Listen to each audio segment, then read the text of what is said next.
तो फ्रेंड्स, जैसा कि हमने लास्ट वीडियो में बात की थी कि हम किस तरीके से अपनी डेल्टा की एचएमआई को के सॉफ्टवेयर को इंस्टॉल करते हैं, किस तरीके से हम उसको डाउनलोड करते हैं। ठीक है ना। तो आज की वीडियो में हम बात करेंगे, बेसिक से इंट्रोडक्शन देखेंगे हमारे डीओपी सॉफ्टवेयर के बारे में। तो उसके लिए सबसे पहले मैं अपना सॉफ्टवेयर ओपन कर लेता हूँ, फिर मैं आपको उसके एक एक चीज़ों के बारे में बताऊंगा। तो आपको वीडियो को एंड तक देखना है। जब आप देखोगे तो आपको इस सॉफ्टवेयर की जो जो चीज़ें होती है, जो जो टैब्स होते हैं, कहाँ पर क्या टैब्स होंगे, तो वो सब चीज़ें मैं आपको इस वीडियो में कंप्लीटली बता दूंगा। तो आपको वीडियो को एंड तक देखना है। तो सबसे पहले मैं अपने सॉफ्टवेयर को ओपन कर लेता हूँ। तो मेरा सॉफ्टवेयर है डी ओ पी सॉफ्ट, तो मैं यहाँ से इसको ओपन कर लेता हूँ। ठीक है ना।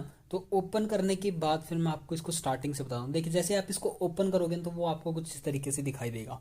अब देखिए, अब आपको देखिए यहाँ पर क्या दिखाई दे रहा है। आपको सबसे पहले यहाँ पर दिखाई दे रहा है फाइल। तो आपको फाइल में आपका फाइल टैब में आपको देखिए क्या क्या ऑप्शन होंगे। आपके एक न्यू का मतलब आप यहाँ पर से कोई प्रोजेक्ट क्रिएट कर सकते हो। प्रोजेक्ट क्रिएट करने के बाद आपको यहाँ पर ओपन लिखा दिखाई दे रहा है। ओपन का मतलब आपका कोई ऑलरेडी कोई प्रोग्राम्स है तो आप उसको यहाँ से ओपन कर सकते हो। ओपन स्क्रीन डाटा में सेम आपका यही कोई स्क्रीन है जो उसका डाटा आपको लेना है तो वो आप यहाँ से कर सकते हो।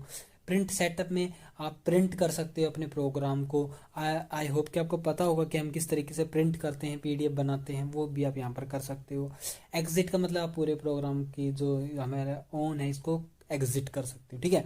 अब नेक्स्ट में हम बात करते हैं व्यू में। व्यू आपका स्टैंडर्ड टैब्स, यहाँ पर देखिए स्टैंडर्ड टैब्स हैं, ये आपको नीचे दिखाई दे रही है, स्टेटस बार्स है। देखिए मैं इसके ऊपर क्लिक करता हूँ तो आपका वो टूल बार चला जाता है। ठीक है ना।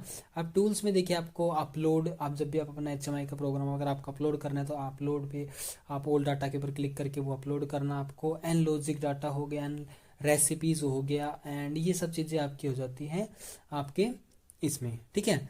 तो अब हम बात करें नेक्स्ट ऑप्शन के। ऑप्शन में हमारे इन्वायरमेंट आ जाता है। जो भी हमारे इन्वायरमेंट के ऊपर आप क्लिक करोगे तो देखिए आपका इन्वायरमेंट पूरा दिखा देगा आपका क्या क्या है इंग्लिश। इसमें अपलोड, डाउनलोड, आपका ये टेक्स्ट बार, बिट मैप, ये सब चीज़ें आपका ये इन्वायरमेंट होगा जो हमारे समय वो आपका यहाँ पर शो हो जाएगा। ठीक है ना। तो अब मैं यहाँ से इसको कट करूँगा। एंड नाउ अब मैं इसमें एक प्रोजेक्ट क्रिएट करूँगा। ठीक है। तो सबसे पहले हमें हेल्प और बच गया हमारा हेल्प में। अब यहाँ पर देखिए हेल्प में ये हमारा डीओपी सॉफ्ट, यहाँ से हम इसका अबाउट इसके बारे में जान सकते हैं। हमारा जो जो हमारा वर्जन होगा वो सब हमें इन्फॉर्मेशन यहाँ पे मिल जाएगी। ठीक है। तो अब मैं आपको इसको एक बार करके दिखाता हूँ। इसके अंदर के टैब्स के बारे में भी और मैं आपको बताता हूँ जब हम प्रोजेक्ट क्रिएट कर लेते हैं उसके बाद। तो सबसे पहले मैं इसको प्रोजेक्ट क्रिएट कर लेता हूँ फिर आपको बताता हूँ। देखिए, अब मैं आपको क्या बता रहा था कि अब मैंने जैसे आपको बताया था थोड़ी देर पहले कि हमने बेसिक से सॉफ्टवेयर को ओपन किया था जो हमने देखा था। अब देखिए मैंने एक प्रोजेक्ट क्रिएट कर लिया है। अब हम इसको और अच्छी तरीके से समझते हैं कि इसमें क्या चीज़ें कहाँ पर होती है और किस तरीके से वर्क करती है। ठीक है ना।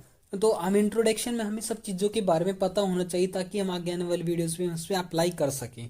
ठीक है। तो उसके लिए देखिए, जैसे आपको फाइल में बताया था, फाइल में आपको समझ में आ गया था, बट यहाँ पर कुछ ऑप्शंस ऐड हो जाते हैं जैसे सेव एज, ये तो आपको पता है क्या चीज़ें होती है। तो वो सब चीज़ें आपके यहाँ पर थोड़ी ऐड हो जाती है। एडिट आपका एक टैब ऐड हो गया है।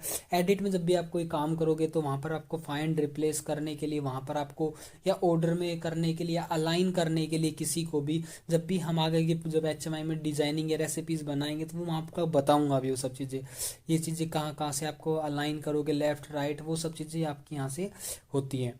आप व्यूज़ में अगर बात करें, व्यूज़ में आपके देखिए जो जो आप व्यूज़ देख पा रहे हैं ये आपके व्यूज़ हैं। जैसे टूल बार्स आपके जितने भी है ना, ये सब यहाँ से आप कर सकते हैं सेलेक्ट। देखिए अभी मैंने सब कर रखे हैं। मैं इसको देखिए स्टैंडर्ड टूल्स बार को हटाता हूँ तो मेरे यहाँ से वो हट गया है।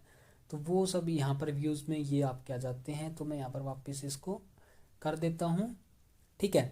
तो अब देखिए व्यूज़ में आपकी सब चीज़ें, काफ़ी चीज़ें आ जाती है। Output, properties, elements, tool, screen manager, zoom in, zoom out, full screen. Full screen के ऊपर आप क्लिक करते हो देखिए आपकी फुल स्क्रीन आ जाएगी।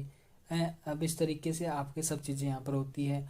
आयो स्क्रीन हो गई आपकी, आपकी ग्रिड सेटअप हो गया, ये सब चीज़ें आपके आ जाएगी। अब एलिमेंट्स में आपके जितने भी आपके बटन्स, आपके न्यूमेरिक इनपुट्स, आपके लैम्प्स, आपके ग्राफ्स, आपके अलार्म्स, आपकी जो भी सब डेटा होगा ना जो आपको लेना होता है तो वो सब आपका यहाँ पर आ जाएगा।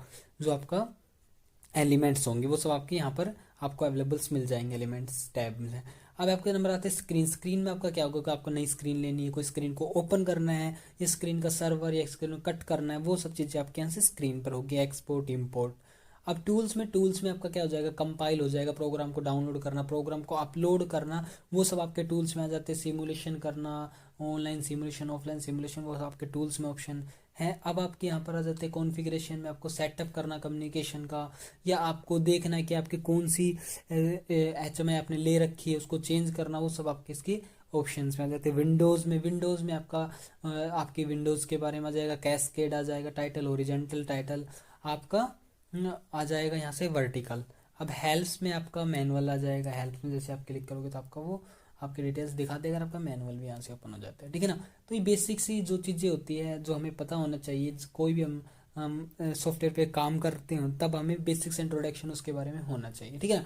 तो अब फ्रेंड्स, अब आज की वीडियो में बस इतना ही रखेंगे हम। अब अगली वीडियो में हम बात करेंगे कि नई स्क्रीन किस तरीके से क्रिएट करते हैं, स्क्रीन किस तरीके से क्रिएट करेंगे, प्रोजेक्ट किस तरीके से क्रिएट करेंगे, तो वो हम अगले वीडियो में जानेंगे।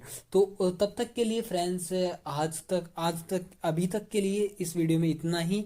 तो अब हम मिलेंगे नेक्स्ट वीडियो में, उसमें हम बात करेंगे कुछ एक एडवांस लेवल पर। तो तब तक के लिए फ्रेंड्स, गुड बाय। अगर आपने वीडियो को लाइक नहीं किया तो वीडियो को लाइक कर दो। तो अब हम मिलेंगे नेक्स्ट वीडियो में। Okay friends.